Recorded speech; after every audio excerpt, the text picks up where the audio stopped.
Hi there, my name is Pearl. I would like to thank the library team for the opportunity to share some of my thoughts with you all about a piece of literature for World Literacy Day. I have decided to talk about a play called All My Sons by Arthur Miller, an American playwright. Arthur Miller was a notable playwright in the 20th century. Some of his more famous plays were All My Sons, which is this play, Death of a Salesman, The Crucible, and A View from the Bridge. He was born in New York City, and he went to the University of Michigan. Miller initially heard the story that he based All My Sons on from his mother-in-law, Ohio. It was about a young woman who had informed on her father, who had been defrauding the military. It is thought that this story went on to inspire some of his future plays, and it is interesting to see that many of Miller's plays are incredibly politically motivated, including this one. Arthur Miller started writing this play in 1945 and it was initially premiered in 1947. This was one of his first professionally produced plays and was premiered shortly after World War II ended, when it was still fresh in people's minds. For those of you who have not seen or read All My Sons, here's a brief introduction to the play. It is an emotional family story set in this time. The main character of this play, Keller, is the father of two sons who fought in the war, Chris, who was able to come home to the family, and Larry, who was reported MIA in the war. Apart from the mother of the family, who refuses to let the death of her son go, the family lives in relative peace, reflecting the ideals of the American dream. As the story progresses, however, truths from the war start to reveal themselves, and the peace gradually descends into chaos, culminating in a very suspenseful third act. Miller illustrates the development of chaos not only in the characters but also in the set and lighting. The first act is during the daytime, when all is well and the characters have full control of the pretenses and the plot, except for the apple tree which has fallen in a recent storm in the corner of the stage. The loss of daylight represents the loss of control felt by Keller and the other characters. The second act is later in the day, so it's a little bit darker, and as for the set, the apple tree is removed early during the act. It visually represents the control the characters try to retain over the plot and their truth. In the third act, when they have lost all control of pretenses, it is the dead of night.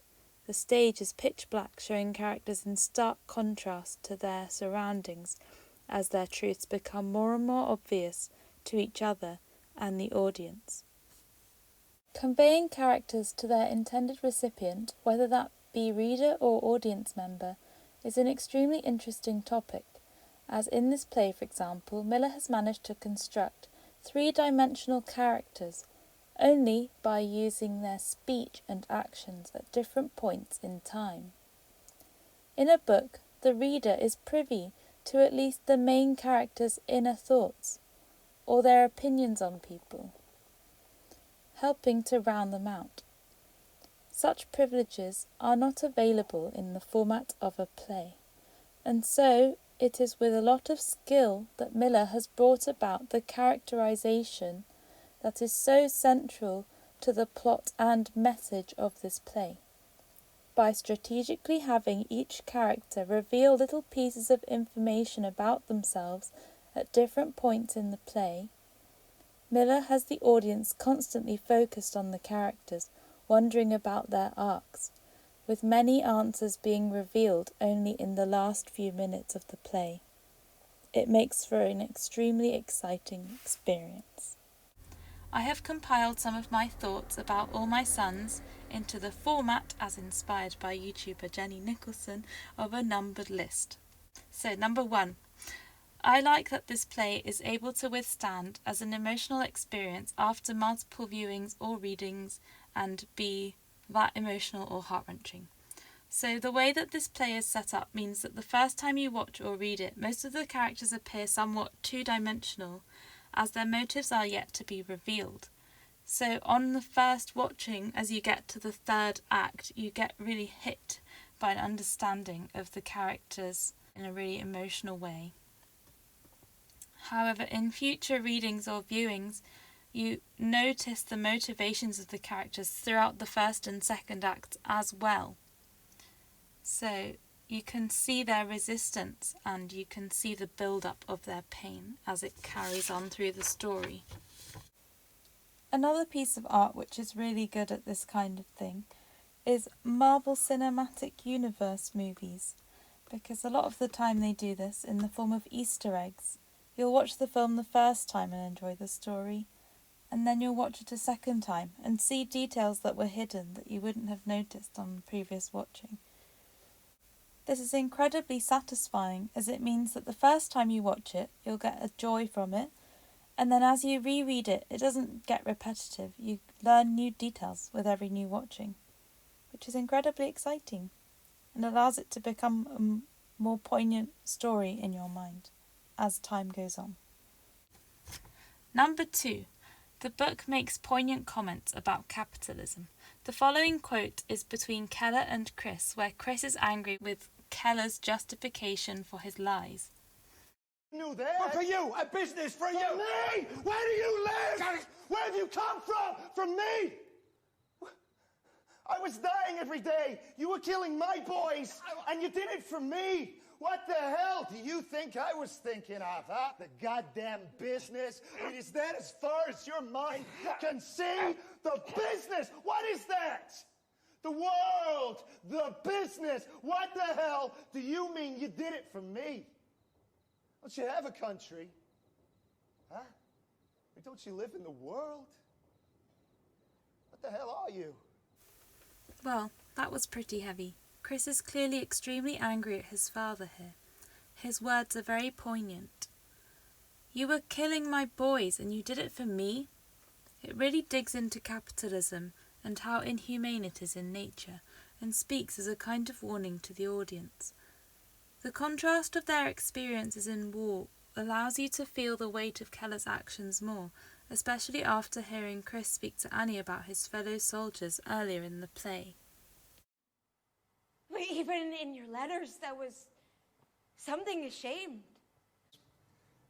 One time, it had been raining several days, and this kid came to me, gave me his last pair of dry socks, just put them in my pocket. You know, that's only a little thing, but that's the kind of guys I had. They didn't die. They killed themselves for each other. I mean that, exactly. A little more selfish, and they'd have been here today. This, compared to Keller's detached experience, is a really, really stark contrast. I think the words actually resonate well with our current predicament of the world, as many people have had a chance to reevaluate what they deem important in life. The play is a heavy reminder that in a capitalist society it is important to remember our morals and values.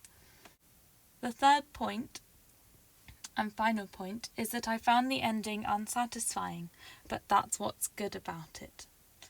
I don't want to reveal the plot too much, however, at the end of Chris's emotional journey regarding his father, his mother, in quotation marks, sets him free. But the point is that, with the way things are resolved in the play, he's definitely not free. I think, anyway. There's an interesting mirroring of the characters Keller and Chris, father and son, where Keller has been knowingly lying, but Chris has been subconsciously lying, to achieve this picture-perfect family. When all the truth comes out, it's difficult for all of the characters, and there's a hauntingly beautiful quote by Jim, who's their neighbour, to describe all of these ideas. Chris would never know how to live with a thing like that. It takes a certain talent for lying. Now, you have it, and I do, but not him. These private little revolutions always die. The compromise is always made. In a peculiar way, Frank is right. Every man does have a star. The star of one's honesty. And you spend your life groping for it. But once it's out, it never lights again. I don't think he went very far. He probably just wanted to be alone to watch his star go out. The language used here is extremely illustrative and creates a beautifully haunting picture of Chris watching his naivety burn away. I suppose it comes back to something Chris said, that we have to do better and be better.